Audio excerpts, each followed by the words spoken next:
Non, en gros, moi, je faisais des petits running clubs avec ma petite communauté en juin.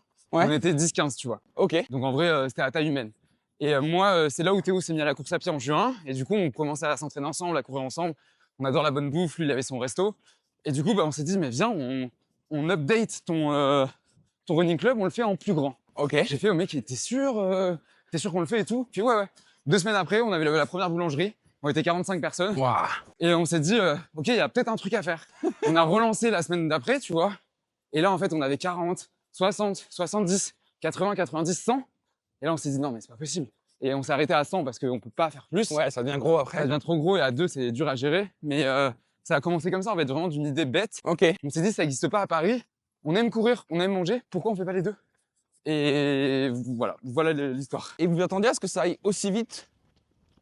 Non, jamais. Parce que c'est vrai que c'est, comme tu le décris, c'est parti trop exceptionnel. vite. C'est parti trop vite et là, en ce moment, on est très mis en avant.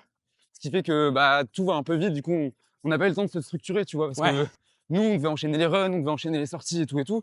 Mais du coup, on n'a pas fait gaffe. Hein. Ouais. C'est parti extrêmement vite. Et des fois, ça nous échappe un peu, mais on a quand même le contrôle dessus. Mais maintenant, je sais qu'on fait de plus en plus de déçus parce que les gens peuvent pas participer au run, tu vois. Limite, les trucs, c'est des concerts de Taylor Swift. Pour s'inscrire, ça part en 50 secondes, les runs.